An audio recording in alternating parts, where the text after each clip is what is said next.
అందరికీ నమస్తే. తెలంగాణలో సర్పంచ్ ఎన్నికలు చాలా కీలకంగా మారినాయా అంటే అవుననేటటువంటి సమాధానాలు వినపడతా ఉన్నాయి.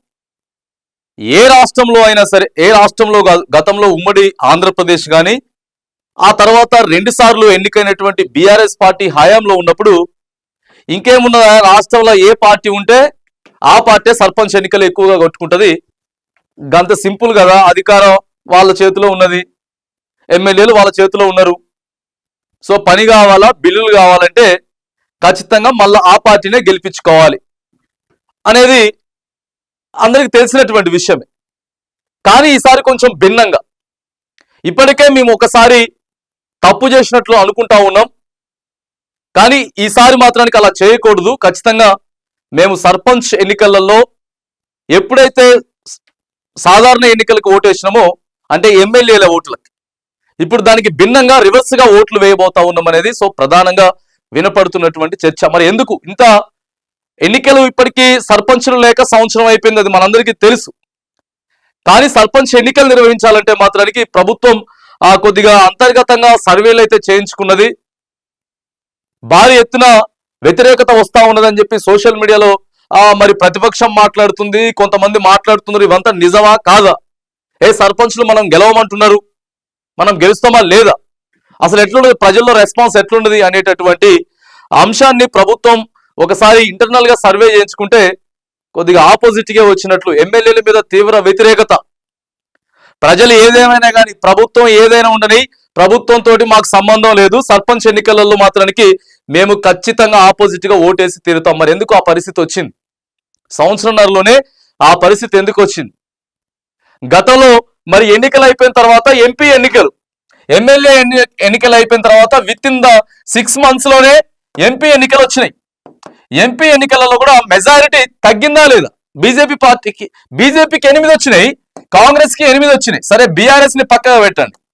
సో బీఆర్ఎస్ ని పక్కగా పెడితే ఇక్కడ 8 ఇక్కడ 8 వచ్చినాయి. 6 months లోనే ఎంపీ ఎలక్షన్స్ జరిగినాయి. ఎంపీ ఎలక్షన్స్ జరిగితే 8 స్థానాలు వచ్చినట్టే. మరి ఇక్కడ కాంగ్రెస్ గా పడిపోయిందా, పడిపోలేదా? కాంగ్రెస్ గా పడిపోయినట్టే కదా. మళ్ళా 6 నెలల తర్వాత ఇప్పుడు సంవత్సరం అయిపోయింది, మళ్ళీ సంవత్సరంన్నర అవుతా ఉన్నది, 1.5 year అవుతా ఉన్నది. అటు ఇటుగా సంవత్సరంన్నరలో ఇప్పుడు సర్పంచ్ ఎన్నికలు నిర్వహించాలంటే మరి అధికార పార్టీకి ఎట్లా కలిసి వస్తుంది? సర్పంచ్లు ఎక్కువ శాతం గెలుస్తారా లేదా? ఏదైనా సర్పంచే కదా, ఆ గ్రామానికి ప్రథమ పౌరుడు సర్పంచ్ గా ఉంటాడు. సర్పంచ్ ఎన్నికలు నిర్వహిస్తే ఇప్పుడు ఇంకొంచెం డౌన్ఫాల్ అయ్యేటటువంటి అవకాశాలు ప్రభుత్వానికి ఎక్కువ ఉన్నాయి, ప్రతిపక్షానికి కలిసి వచ్చేటటువంటి అవకాశం ఉంది. ఎందుకంటే మేము చెప్పిందే నిజమైంది. చూసిర్రా, ఊళ్ళల్లో ఇప్పటికే ప్రభుత్వం మీద వ్యతిరేకంగా మాట్లాడుకుంటా ఉన్నారు, అవునా కాదా? ఇప్పుడు అధికార పార్టీ సర్పంచ్ ఎన్నికలకి వెళ్ళింది అనుకుందాం. సో ఖచ్చితంగా వెళ్లాల్సిందే, నిర్వహించాల్సిందే. తక్కువ ఇప్పుడు సర్పంచ్లు వచ్చినాయి, తక్కువ మెజారిటీ వచ్చింది, ఎక్కువ సరే బీజేపీయా లేకపోతే బీఆర్ఎస్ పంచుకున్నారని ప్రతిపక్షాలు కాబట్టి ఎవరికి ఎన్ని వస్తాయి పక్కా పెట్టండి. కానీ అధికార పార్టీకి తక్కువ వస్తే సో ఆ భయం కొద్దిగా స్టార్ట్ అవుతుందా లేదా? ఖచ్చితంగా స్టార్ట్ అవుతుంది కదా. అరే మాకు సర్పంచులు చాలా తగ్గిపోయినంటే నెక్స్ట్ మేము అధికారంలోకి వస్తాము రాము. ఇలాంటి ఆలోచనలు, అనేకమైనటువంటి ఆలోచనలు ప్రభుత్వం చేస్తున్నట్లే కథ కనబడతా ఉంది. అందుకే ప్రస్తుతం తెలంగాణలో సర్పంచ్ ఎన్నికలు చాలా క్లారిటీని తేబోతా ఉన్నాయా, అసలు ఏం జరగబోతా ఉంది అనేది మాత్రానికి కీలకంగా జరగబోతా ఉన్నాయి. ఎందుకంటే సర్పంచ్ ఎన్నికలు ఎవరు పెద్దగా పట్టించుకోరు, కానీ ఈసారి జరిగేటటువంటి సర్పంచ్ ఎన్నికలు మాత్రానికి సో అటు ప్రతిపక్షాలకు కానీ లేకపోతే పాలక పక్షానికి కానీ చాలా కీలకంగా అయితే మారినాయి. మరి ప్రజలు ఎట్లా నిర్ణయిస్తారో చూడాలి. అసలు ప్రజలు ఏమనుకుంటున్నారు? గత పరిపాలన బాగున్నదా, ఇప్పుడు బాగున్నదా, ఎవరికి ఓటేస్తే బాగుంటది? మేము నిజంగానే ఓటు అప్పుడు కాంగ్రెస్ కేసి మరి మేము కొంత మోసపోయినాం అనేది సోషల్ మీడియాలో వినపడుతుంది. అది నిజమా కాదా? ఎందుకంటే కేసీఆర్ వరంగల్లో మీటింగ్ పెట్టేదాకా దానికి ఎవరు పోతారు, దానికి ఎవరు పోతారు, దానికి ఎవరు పోతారు అనుకున్నా, కానీ దానికే మస్తు మంది పోయారు. మరి ఓ వైపు ఏమో వీళ్ళు ఏం చెప్తున్నారు? సో అధికార పార్టీ వాళ్ళు మేము బాజాప్తా ప్రజల కోసమే పనిచేస్తా ఉన్నాం, మేము మార్పు తీసుకొచ్చినాం, కేసీఆర్ లెక్క మేము కాదు.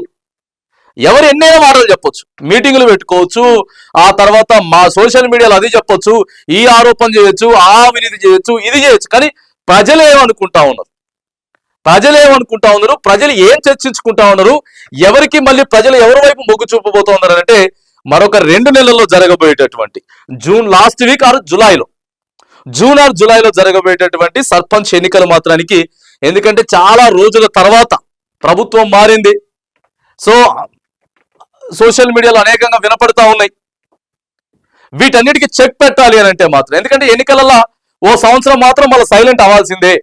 ఎన్నికలు వచ్చిన తర్వాత ఎవరికైతే తక్కువగా స్థానాలు వస్తాయో వాళ్ళు మాత్రం ఓ సంవత్సరం దాకా గమ్మున కూర్చోవాల్సింది. ఎక్కువ స్థానాలు వచ్చిన వాళ్ళే మెజారిటీ ఉంటుంది. సంవత్సరం గమ్మున కూర్చున్నామంటే ఆటాడుగా మళ్ళీ 2.5 సంవత్సరాలు అయిపోతుంది.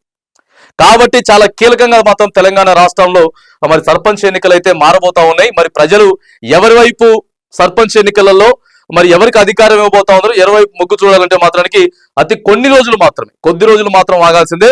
ప్రభుత్వం మాత్రానికి పూర్తి కసరత్తు అయితే సర్పంచ్ ఎన్నికలు నిర్వహించడానికి కొంత సిద్ధమవుతా ఉంది అనేది కూడా వినపడతా ఉంది. మరి చూడాలి ప్రజలు ఎటువైపు ఉంటారు. ఇప్పుడు మాట్లాడుతుంది, జరుగుతుంది, సోషల్ మీడియాలో వింటుంది, నిజమవుతుందా లేకపోతే ఏమవుతుంది అనేది మాత్రానికి చూడాలి.